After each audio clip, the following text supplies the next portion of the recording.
এবারের পয়লা বৈশাখটা একটু অন্যরকমভাবে কাটালাম। এইবারের পয়লা বৈশাখে যা যা করলাম, যেখানে গেলাম, যা যা খেলাম, সব কিছু আপনাদের সাথে শেয়ার করব। আশা করছি আমার সাথেই থাকবেন। আসসালামু আলাইকুম, হ্যালো এভরিওয়ান, কেমন আছেন সবাই? আশা করি সবাই যে যেখান থেকে দেখছেন সবাই ভালো আছেন।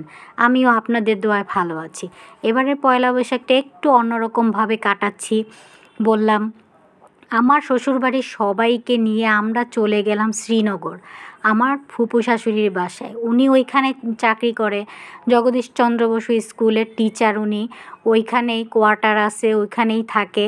ওনার জায়গাটা এত সুন্দর কি আর বলবো। পিকনিক স্পট, বিশাল বড় এরিয়া, 4-5টা পুকুর পাড়ি ছিল, মানে এত সিঁড়িঘাটলা বলে ওই রকম করে পুকুর ছিল।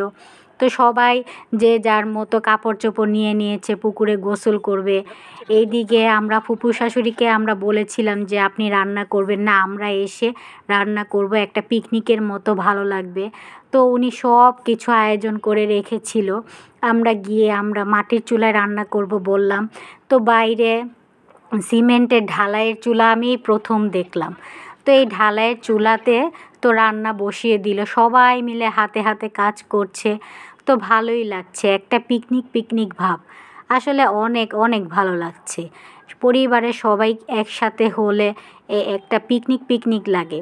তো বাইরে রান্না বান্না, বাচ্চারা খেলাধুলা করছে, বড়রা ফুটবল খেলছে। মানে এত বড় এরিয়া, ওনাদের বাসাটা এত সুন্দর কি আর বলবো। সবাই যেতে যেতে ক্ষুধা পেয়ে গেছে, তো উনি আবার নাস্তা সব রেডি করে রেখেছে। খেয়ে দিয়ে আমরা কাজে লেগে পড়লাম। তো গরুর মাংসটা মাখিয়ে টাখিয়ে বসিয়ে দিল। এখন রোস্টটা আমরা এখন ভেজে নিয়েছি। ভেজে নিয়ে আমরা এখন তরকারিটা মানে রোস্টটা বসিয়ে দিব। ভেজে রেখে দেওয়া মানে তাড়াতাড়ি হয়ে যাবে। তো এখানে সব মশলা দিয়ে ভালোভাবে কষিয়ে নিচ্ছে আমার চাচি শাশুড়ি, আমার ছোট জা, তারপর আমার দেবর, ওরাই রান্না বান্না করছে। আমি যেহেতু ভিডিও করব, মানে ওরা বলতেছে যে ভাবি আপনি ভিডিও করেন, আমরা এই রান্নাবান্না করি, আপনার কিছু করতে হবে না।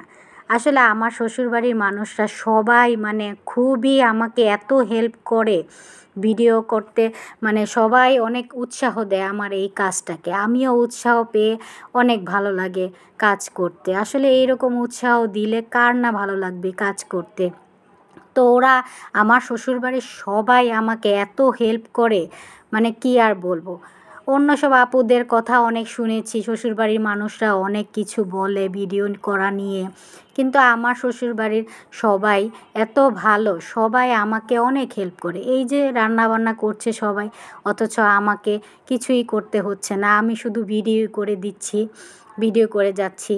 তো এই তো সব রান্নাবান্না প্রায় শেষ পর্যায়ে। তো আমরা রান্নাবান্না শেষ করে আমরা আসলে পুকুরে গোসল করতে যাব। যেহেতু ঢাকাতে তো আর আমাদের পুকুর নেই, আমরা সব সময় একসাথে গোসল করা বা পুকুর পাইও না। তাই ওইখানে গিয়ে আমরা ভাবছি যে গোসল করব।